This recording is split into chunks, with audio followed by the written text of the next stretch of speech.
1300 বছর পরেও সাহাবীদের দেহ মোবারক সম্পূর্ণ অক্ষত অবস্থায় ছিল। দেখে মনে হচ্ছিল যেন এইমাত্র ঘুমিয়েছেন। এমনকি তাদের চুল, দাড়ি, নখ সতেজ ছিল। কি ঘটেছিল সেদিন, আর কিভাবেই বা সেই সাহাবীদের কবর খোঁড়া হয়েছিল, এই বিস্ময়কর ঘটনাটি জানতে হলে ভিডিওটি শেষ পর্যন্ত দেখুন।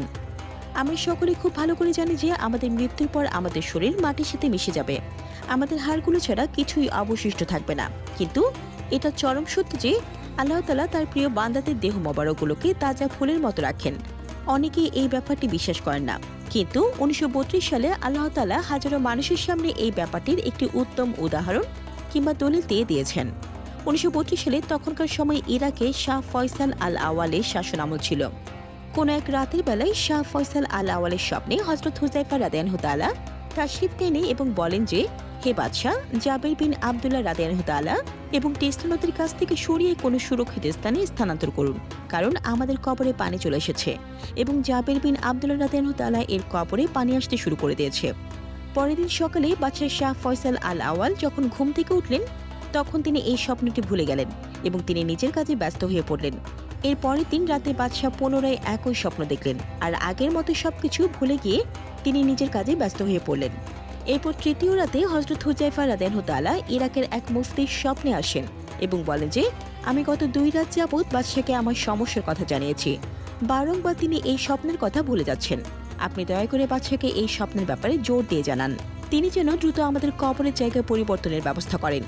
সেই মুফতি পরের দিন সকালে ঘুম থেকে ওঠেন এবং খুবই অস্থির হয়ে পড়লেন এবং তিনি উজির নুরি আইস শাইখ পাশাকে ফোন করে সমস্ত ঘটনা খুলে বলেন। এরপর শাইখ পাশা মুফতিকে নিয়ে বাদশার কাছে আসেন এবং স্বপ্নের সব কথা বাদশাকে খুলে বলেন। বাদশা সবকিছু শোনার পর বললেন, একই স্বপ্ন তো আমি নিজেও 2 রাত ধরে দেখে আসছি। এরপর মুফতি জোর দিয়ে বাদশাকে বলেন, খুব দ্রুত যেন সাহাবাদের কবরের জায়গা পরিবর্তন করার ব্যবস্থা করা হয়। এরপর বাদশাকে এর কাছে এর জন্য অনুমতি দিয়ে বলেন। এরপর মুফতি একটি ফতোয়া জারি করলেন এবং শাইখ পাশাকে বলেন তিনি যেন খুব দ্রুত এই ফতোয়াটি সকলের কাছে দ্রুত পৌঁছে দেন। জিলহজ মাসের 10 তারিখ বাদ জোহর সাহাবাদের কবর মোবারক স্থান পরিবর্তন করা হবে। এই খবরটি ছড়িয়ে পড়লে বিশ্বের বিভিন্ন স্থান থেকে মুসলমানেরা, সাংবাদিক, টিভি রিপোর্টাররা ইরাকে পৌঁছাতে শুরু করলেন। যেহেতু তখন হজের সময় ছিল, তাই বিশ্বের অনেক স্থান থেকে বাদশার কাছে ফোন আসতে শুরু করলো। সবাই তখন একই কথা বলল যে হজের মৌসুম শেষ হওয়ার পর যেন সাহাবাদের কবর খোঁড়া হয়, যাতে করে হজে আসা সকলে সাহাবাদের জানাজায় শরীক হতে পারেন। আর সেজন্য বাদশাহ পরে তারিখ পিছিয়ে 20 জিলহজ সময় নির্ধারণ করেন, যাতে করে সকল হাজিরা এই জানাজায় শরীক হতে পারেন। দেখতে দেখতে সেদিন চলে আসলো। সবাই জোহরের নামাজ পড়ে সাহাবাদের কবরের সামনে চলে আসতে থাকে। 5 লাখেরও বেশি মানুষ সেই মজলিসে ছিল। তখন অনেক বেদী কর্মীরাও এই ঘটনা নিজের চোখে দেখার জন্য সেই মজলিসে এসেছিল। অতঃপর হযরত হুযায়ফা রাদিয়াল্লাহু তাআলা ও জাবির বিন রাদিয়াল্লাহু তাআলা এর কবর খোঁড়া হয় এবং কবর খোঁড়ার পর সকলে দেখে হযরত হুযায়ফা রাদিয়াল্লাহু তাআলা কবরে পানি চলে এসেছে এবং জাবির রাদিয়াল্লাহু তাআলা এর কবরে পানি আসতে শুরু করেছে। এরপর অত্যন্ত যত্ন সহকারে তাদের দেহ মোবারককে কবর থেকে বের করে আনা হলো আর তাদের মুখ থেকে কাফনের কাপড় সরিয়ে ফেলা হলো। আর সবাই দেখে অবাক হয়ে গেল হযরত হুযায়ফা রাদিয়াল্লাহু তাআলা ও জাবির রাদিয়াল্লাহু তাআলা এর লাশ এখনো অক্ষত আছে। তাদের চোখ খোলা ছিল। তাদের দেখে এমন মনে হচ্ছিল যেন তারা সবকিছু দেখতে পাচ্ছেন।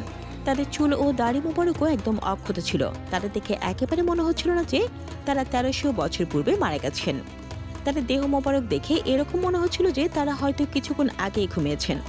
তাদের দেহ কবর থেকে সুগন্ধি আসছিল আর সকলে এই দৃশ্য দেখে হতবাক হয়ে গিয়েছিল। সেই মজলিসে একজন জার্মান ফিজিওলজিস্ট ছিলেন।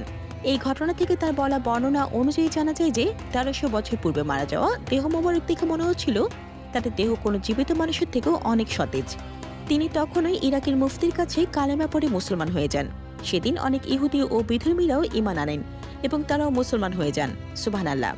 পরবর্তীতে 2 সাহাবার কবরকে সালমান ফার্সির মাজার শরীফের কাছে নিয়ে যাওয়া হয়। আল্লাহ তাআলা চাইলে কি না করতে পারেন। আমরা যদি আমাদের মৃত্যু পূর্বে আল্লাহ তাআলাকে খুশি করতে পারি, তাহলে তিনি যেমন ভাবে আমাদের মৃত্যু পূর্বে তার রহমতের ছায়ায় রাখেন, তেমন আমাদের মৃত্যুর পরেও তার রহমতের ছায়ায় ঢেকে রাখবেন।